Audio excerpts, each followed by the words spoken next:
राजनीति में समर्थन और विरोध पर भी संभल कर राजनेता यूटर्न लेते हैं और इसमें शरद पवार माहिर माने जाते हैं। कभी सोनिया गांधी के विरोध में ही अलग होकर शरद पवार ने अपनी पार्टी बनाई थी और फिर उसी पार्टी के साथ मिलकर उन्होंने सरकार भी बनाई थी। कभी कहते हैं कि कांग्रेस बीजेपी विरोधी मोर्चे में बहुत जरूरी है और अब यूटर्न लेकर शरद पवार बोले कांग्रेस को अपनी वास्तविकता का एहसास नहीं। श्री राहुल गांधी, इंडियन नेशनल कांग्रेस, जय माता दी। राहुल गांधी जब वैष्णो देवी की यात्रा कर रहे थे,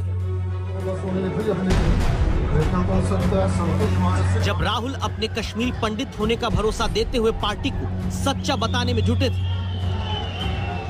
बीजेपी ने हमें झूठा वायदा किया।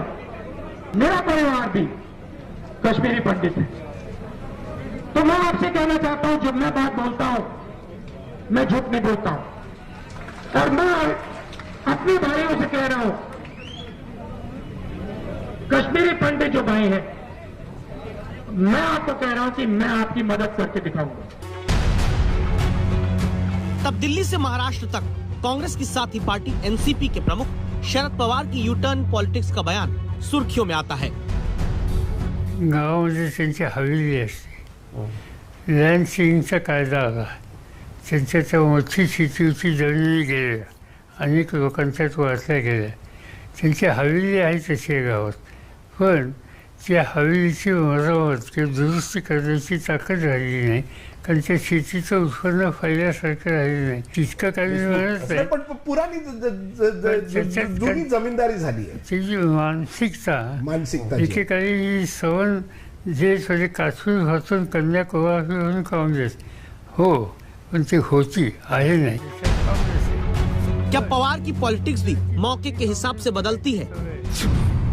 क्योंकि 2017 में शरद पवार कहते आए, राहुल गांधी की बदलती छवि से प्रधानमंत्री को डर है। 2018 में पवार कहते आए कि सोनिया गांधी ने पति की हत्या के बावजूद देश सेवा का काम नहीं छोड़ा, और अब कहते हैं कि कांग्रेस अपनी वास्तविकता नहीं स्वीकार कर पा रही। पवार की तरफ से कांग्रेस की वास्तविकता बताने पर विरोधी दलों को रिएक्शन का मौका मिलता है। शरद पवार ने जो कांग्रेस की हवेली न बचने पर भी खुद को जमींदार समझने वाली कहानी सुनाई, उसके पीछे एक राजनीति है। वो सियासत है केंद्र में बीजेपी के खिलाफ संयुक्त विपक्षी मोर्चे को लेकर। मागे एकदा मी गोष्ट एक सांगितली थी की उत्तर प्रदेशमध्ये असे जमीनदार आहेत, त्यांच्याकडे मोठी शेती आहे। पश्चिम बंगाल चुनाव के दौरान भी देश में बीजेपी के विरोध में गैर कांग्रेसी मोर्चा बनाने की बात पवार के नेतृत्व में उठी थी, और फिर संसद के मानसून सत्र के दौरान विपक्ष एकजुट तो दिखा, लेकिन कई मुद्दों पर बिखरता भी नजर आया। ऐसे में कांग्रेस कहती है कि हमारे बिना कुछ संभव नहीं।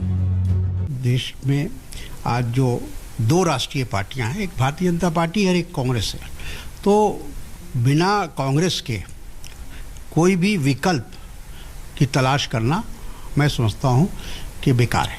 कांग्रेस ने जिन लोगों को जमींदार बनाया, उन लोगों ने इस सल्तनत को खत्म करने की कोशिश की, लेकिन देश की जनता आज भी कांग्रेस के साथ है। 2024 में हम दावे के साथ जनता के विश्वास के आधार पर कहना चाहते हैं कि देश में सरकार कांग्रेस की आएंगी, कांग्रेस के लीडरशिप में आएंगी, और उसे इस तरह की कोई वक्तव्य का कोई फर्क भी नहीं पड़ेगा। पवार मंझे हुए अनुभवी नेता हैं, जानते हैं कब किसकी कहां नब्ज दबानी है। सिमटती कांग्रेस और घर में उथल पुथल के बीच शरद पवार बीच बीच में अपनी पोजीशन की पॉलिटिक्स प्ले करते हैं, लेकिन इससे क्या विपक्ष की एकजुटता बीजेपी के विरोध में हो पाएगी? मुंबई से साहिल जोशी के साथ जितेंद्र बहादुर सिंह, दिल्ली आज तक।